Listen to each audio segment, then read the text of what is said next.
When you think about social media, do you think to yourself, boy, I'm so glad we have this platform that brings us all together and reminds us of how much we all have in common? I doubt it. How about when you go to file your annual tax return? Do you think to yourself, that was fun because it's so simple and easy to do?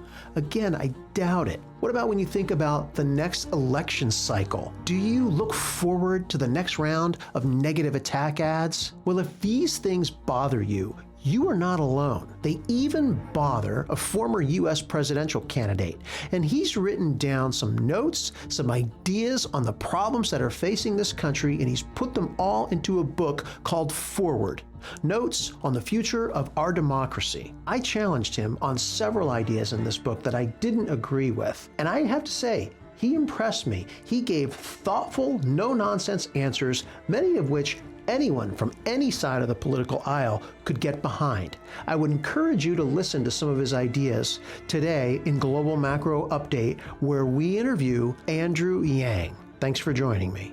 Andrew, I am really excited to see you. Thanks for joining me. I want to talk to you about your ideas because, frankly, I don't like some of your ideas. They make my head want to explode. But you have other ideas that I think they are so great. They're so beautifully elegant in their simplicity and the approach to common sense that they take. And that's not something that we're used to hearing from a former presidential candidate. So I really appreciate you taking some time. I'm looking forward to this discussion. Well, thanks, Ed. My background is as someone who ran a small company, and one of the jokes I tell is you can't argue with the numbers. You can't convince them of one ideology or the other. You just have to listen to them and try and improve them. And I ran for president because, unfortunately, our political system is not really serving up solutions or solving problems at this point. Yeah, that was one of the cool things about your book. Your book, Forward, by the way, it's called Notes on the Future of Our Democracy. You even have a little blurb here from Mark Cuban. He called it a vitally important book. And that's what really struck me about it, is there's something in here for everyone, regardless of where you sit on the political spectrum. And in the first part of the book, I mean, you really just write about what it's like to be a guy running for president, not a billionaire trying to buy the presidency, not a grizzled old politician who's been in Washington, D.C. for decades trying to claim the mantle, just a citizen. Granted, a very well-educated and successful citizen, but a citizen with some ideas who wanted to affect change and decided to run for president. It was just really fun to read about. It was a great story that I think every American of all stripes would really enjoy. Well, yeah, it was an act of entrepreneurship, and I thought that people would enjoy hearing about how the heck you build a campaign from scratch. We raised $40 million, made 7 presidential debate stages, had an incredible journey. And one thing I think I say in the book is that I never expected to be president. Though you can't say that when you're running, or else people will be like, oh, get out of here. So the second part of your book, that's where things really start to take a turn. And look, I'm a student of political science and economics, and some of the frank disclosures that you make in that section, they really hit me in between the eyes. You write about what it's like to be in D.C., newly elected, mainly into Congress, and what that experience is like. I'm guessing because you ended up meeting and getting to know quite a few Congress people while you ran for president. Yeah, I got to know a lot of people who were members of Congress. And there's actually David Rubenstein of Carlisle who said something to me recently that was funny. He said he's met dozens, maybe hundreds of members of Congress at this point, and they're all obsessed with keeping their job until they lose their job, and then they're happier, is what he said. So, but you do have this unfortunate situation where after you are in the halls of Congress, keeping your job becomes job number one. So that was what really struck me. You write in your book that 30 to 70% of a new congressperson's time is spent fundraising. Yeah, it's typically 50 or 60%.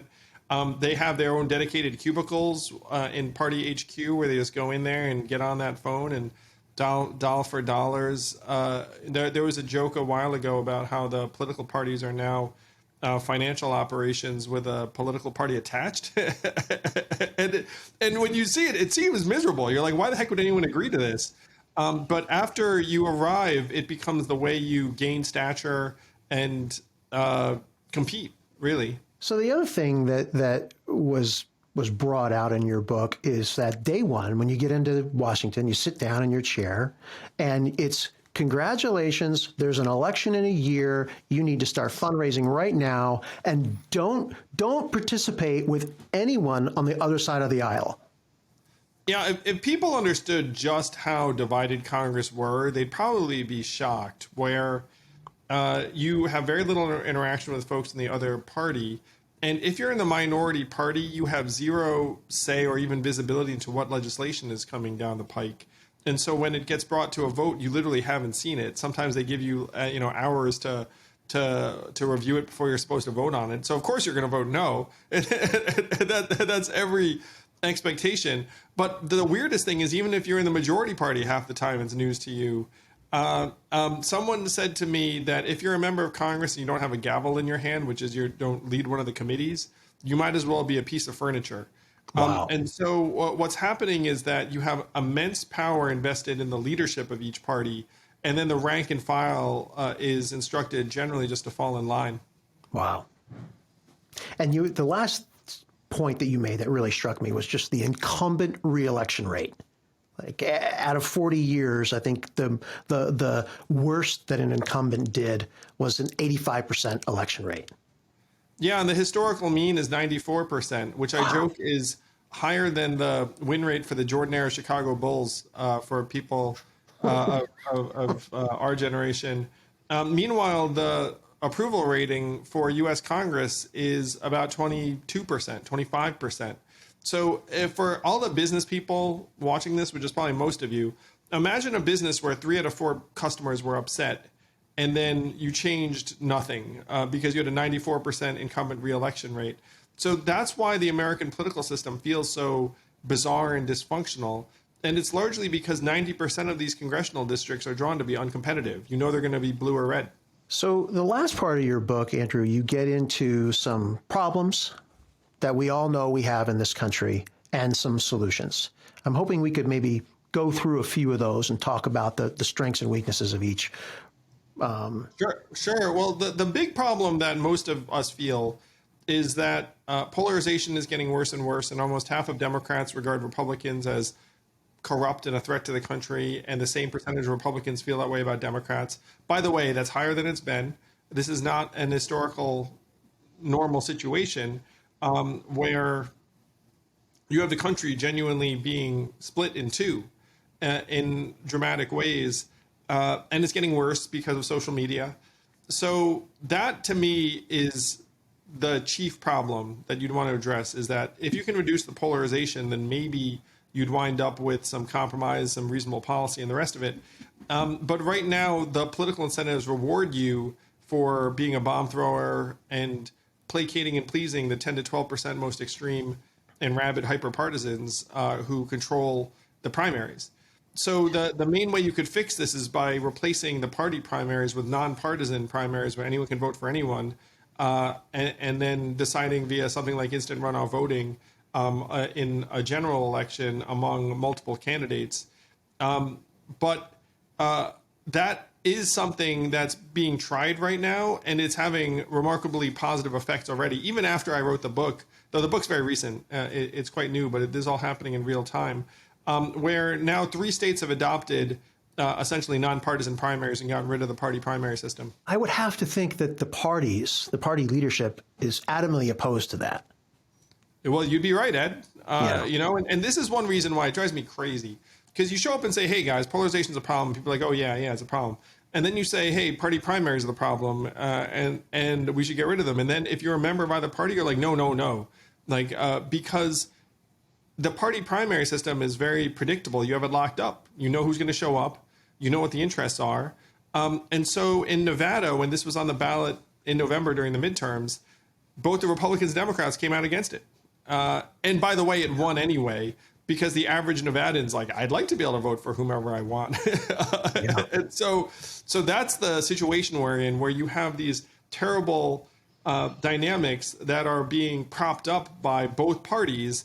And it requires a group of citizens who are outside the party system to try and make these changes, which is what my book is suggesting we need to do. Can you walk us through, because not everyone knows about ranked choice voting. I happen to be in Connecticut, and you just pointed out to me in your latest email that Connecticut is going to entertain ranked choice voting. I think it's awesome. I think that what it did in New York City was great. Walk us through what it is, how it works, because a lot of people don't know. Sure, Ed. Ranked choice voting, and I think it's going to pass in Connecticut. I'm very excited about it. For people who are listening to this, maybe there's an example that you'd, I think, appreciate. Glenn Youngkin became the Republican nominee for governor in Virginia via ranked choice voting. And he beat out a couple of extremists, or crazies, I was going to call them. So the way ranked choice voting works is that every voter can rank multiple candidates if you want. You don't have to, but if you want, you could make Andrew 1, Ed 2, yourself 3, whatever, and then you submit your vote. Now, when everyone counts the votes, if you have a majority of votes for one candidate, then that person wins, just like they would in any system. So if you count the first place votes and Ed got 51%, then yay, Ed's the winner. But let's say none of us gets above 50%. There are 3 candidates.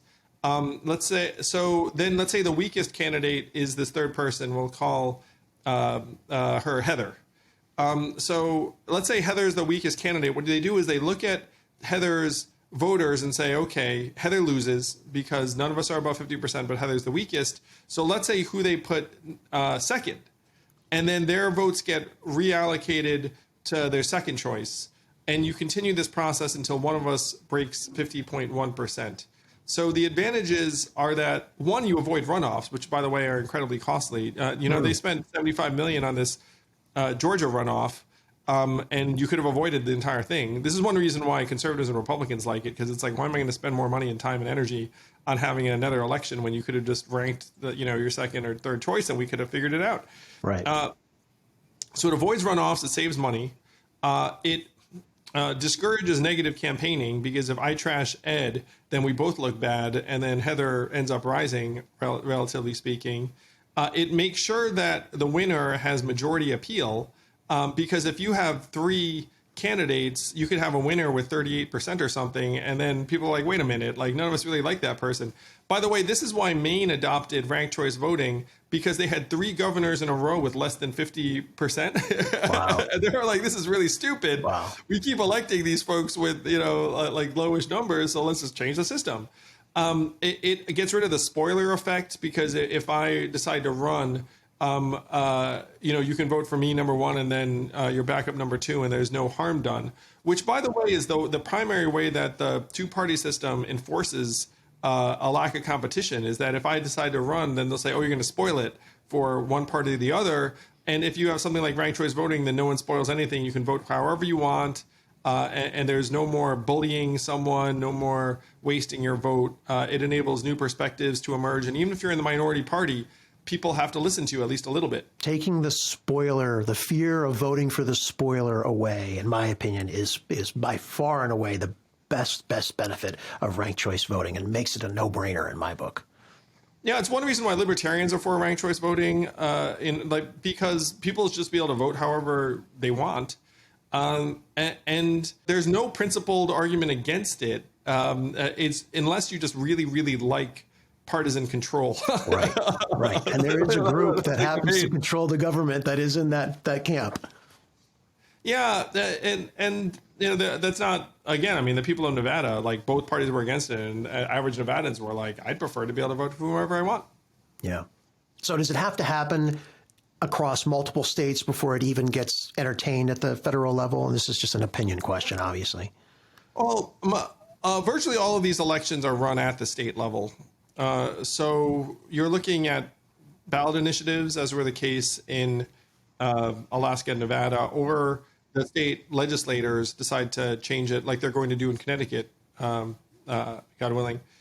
Now, the feds could do a lot for it if they decided to do so. That they could send money, as an example. Right. They could have something, and this gets a little more complicated, but it's worth raising.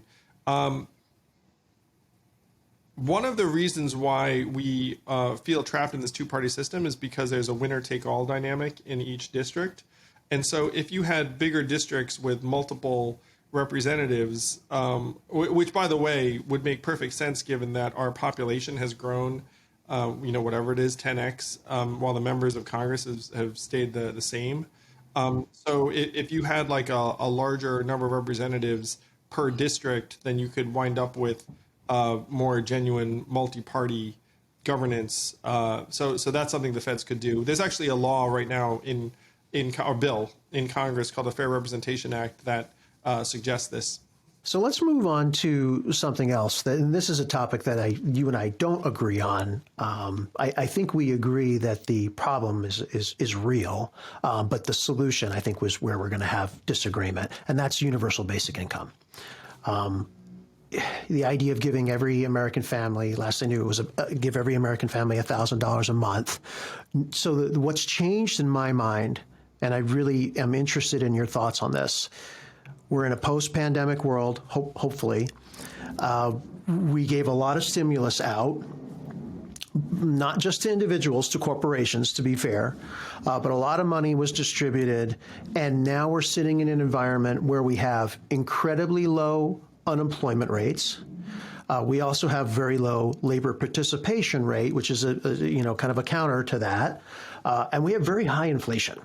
So with that backdrop now, has your thinking changed about universal basic income at all? So, Ed, what's fun is that I ran on universal basic income, right. But I'm for all sorts of variants and versions, including a negative income tax, which is something that Milton Friedman proposed, and something like the enhanced child tax credit that helped reduce child poverty, lifted 4 million kids out of poverty. And all of the data around the child tax credit has been very, very positive about the uses of the money. It all went to, school supplies and groceries and the like. So I'm a facts guy. It's like if something is going to work, let's do it. As you can tell, like I'm definitely more keen on things that require lighter bureaucracies, because right now I think we're in the worst of all worlds, where we have these like strange hodgepodgey pipes and programs, and there's some cost attendant with those systems. But let's just say like I'm like very, very happy to follow where the evidence leads. Okay, interesting. See, I was expecting this big rousing debate, and we're not that far apart, I think, because there's clearly people that need help in this country that should get help. A single mom with 3 kids trying to make it work, it's almost impossible to make it work, no matter what you do. So there are people that clearly need help. One of the things that's come up more recently is, and you mentioned the labor force participation rate. I think if there's one overlooked group in America, I mean, I shouldn't say one there are a lot of overlooked groups, but one group that I don't think is getting the right amount of attention is men with a high school education, where we're underinvesting in vocational, apprenticeship, technical, and it's a massive problem. I mean, if you look at the gender breakdown in college as an example, right now you have 60% women, 40% men. And so that ends up having distorting effects in various ways. But these men who aren't attending college are having a hard time getting a foothold. And there are massive like underinvestments in that area. So like, there's just a lot of things that I would want to do to try and lift the labor force participation rate, because that participation rate being low, those people don't disappear. They still exist. They're just at home, getting addicted to various substances, sometimes going down internet rabbit holes. We're creating an environment that's rife for some very negative social outcomes. Yeah, I think you're right. Scott Galloway, professor from NYU, marketing professor, is pretty well known. He does a lot of work on this. He's basically saying that cohort, the young high school male, high school graduate. They're lonely, they're lost, and they're angry.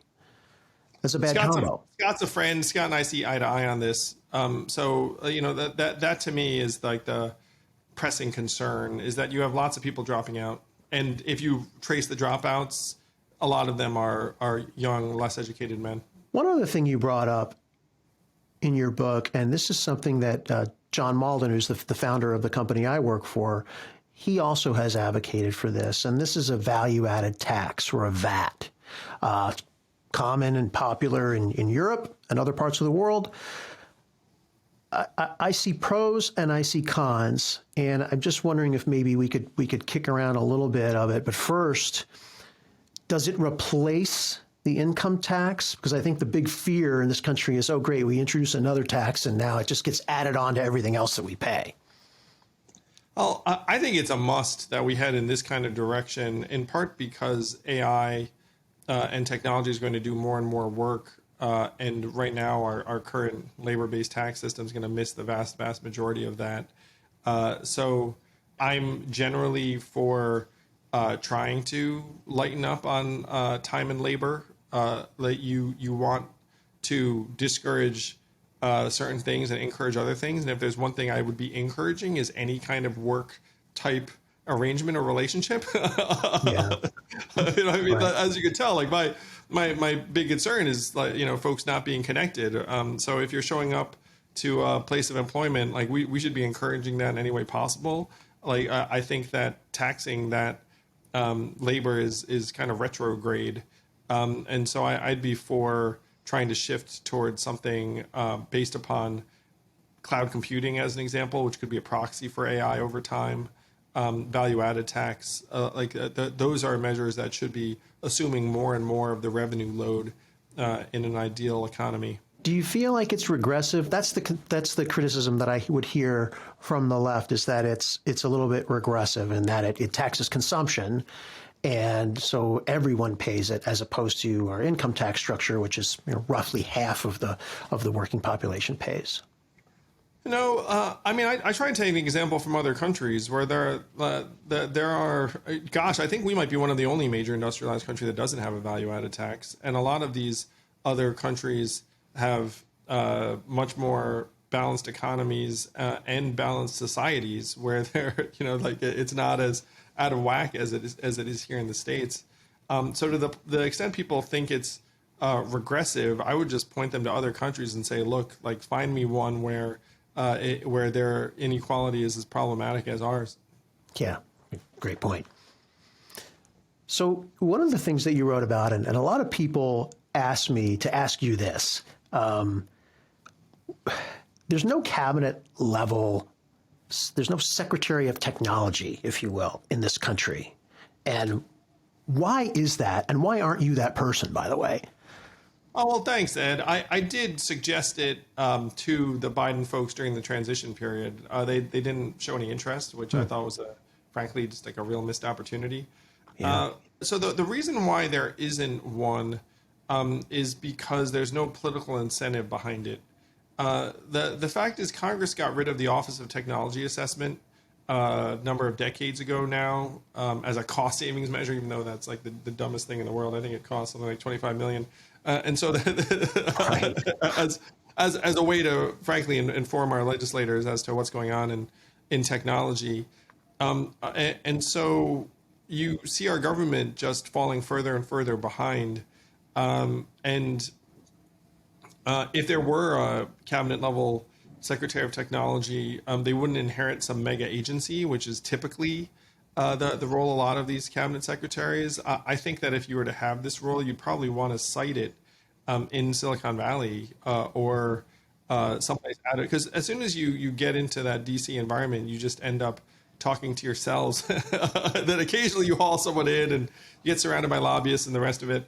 So some of the issues that I'm concerned with are, for example, the development of AI heading in a direction that winds up problematic or destructive.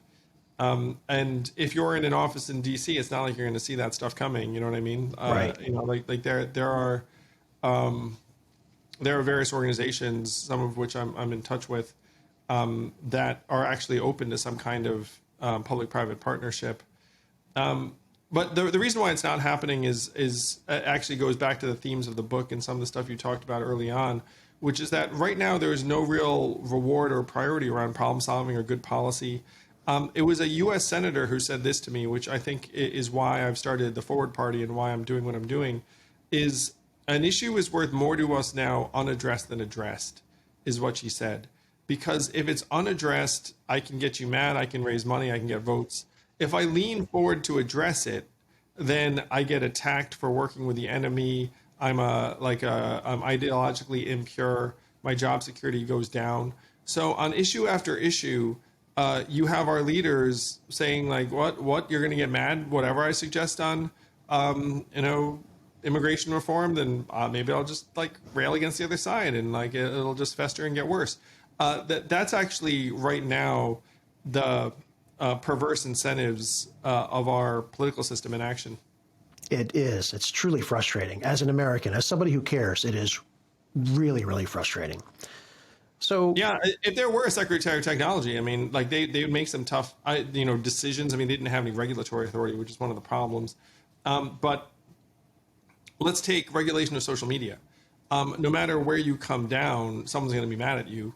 So the U.S. government's approach has been like, let's just do nothing, and and then Elon buys it, and then he'll figure it out. I mean, it's really, again, it's backward.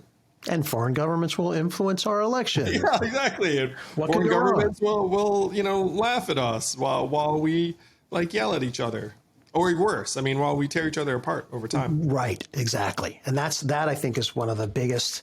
The biggest points of clarity for me from your book was just how much the politicians of the two parties, at least, benefit from us as Americans being more and more divided, and that's sad. Yeah, their incentives are to stoke the fires of their own people.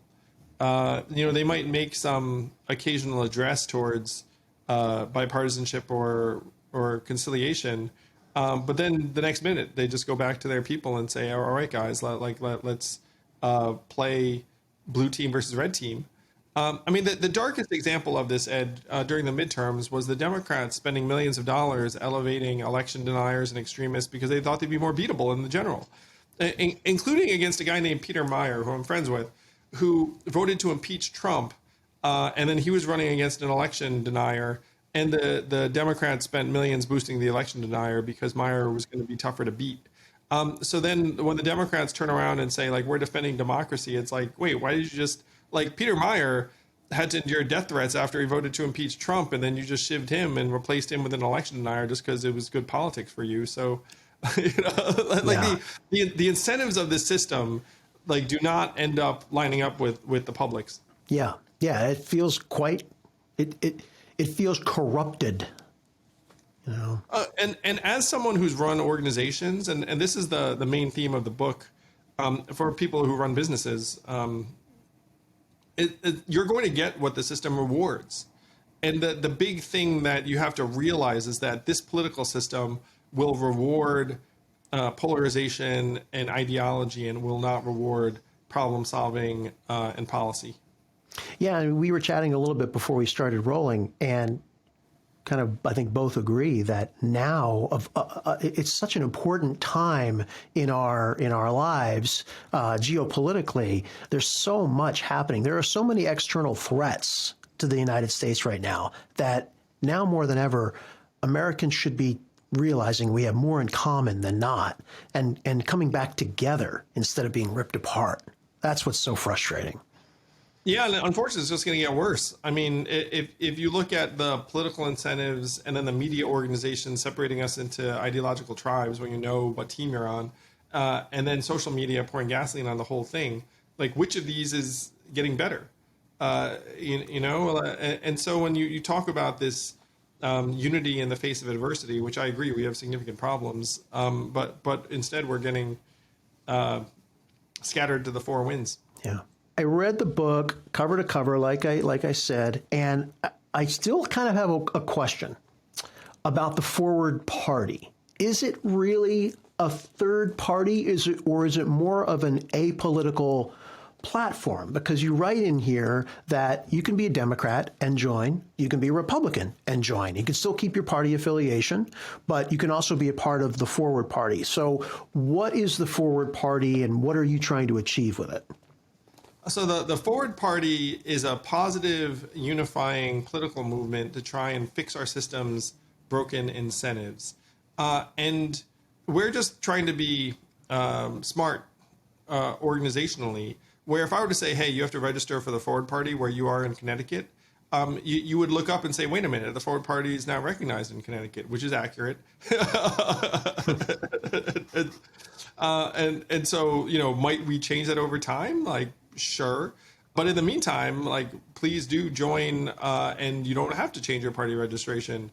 While we all come together and fight for a system that actually responds to the public's wants and tries to deliver good policy and makes it so that you're not punished for being an independent, for being one party or another, that doesn't force you to register to vote with one party, which, by the way, I mean, there are a lot of places where if you're not registered with one party or another, you essentially can't meaningfully participate politically. Right.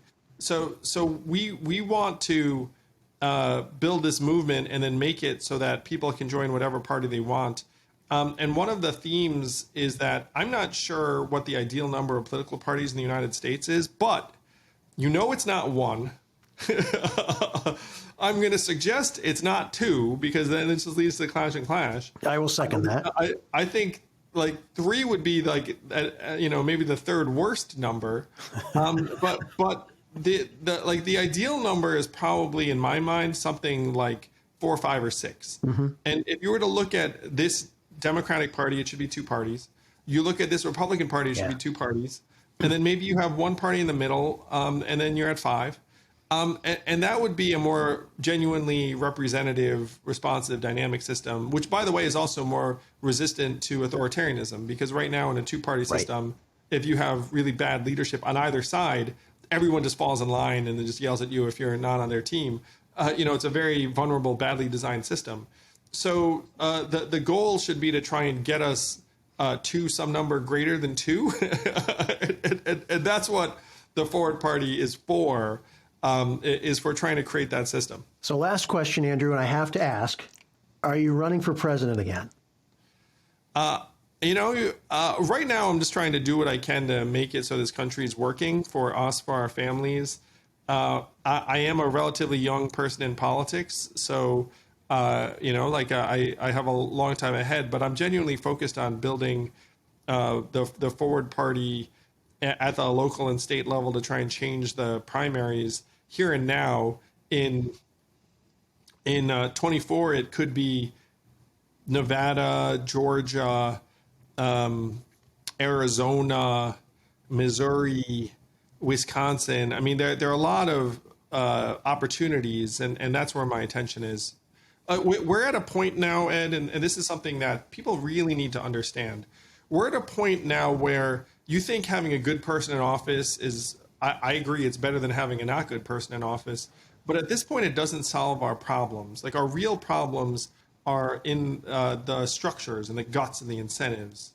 And if we don't improve that stuff, if we actually convince ourselves that, if I just got this one good person elected in office, then like problem solved, like that's not going to solve our problems. I want to solve our real underlying problems so that I feel good about the country we're leaving to our kids. Well, I very much appreciate your efforts and the ideas that you've put forth in your book Forward. And I really appreciate you taking some time to chat with us today.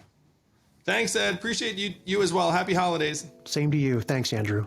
Please take a minute to subscribe to our YouTube channel. I very much appreciate it. I'm Ed D'Agostino from Malden Economics. We'll catch you next week.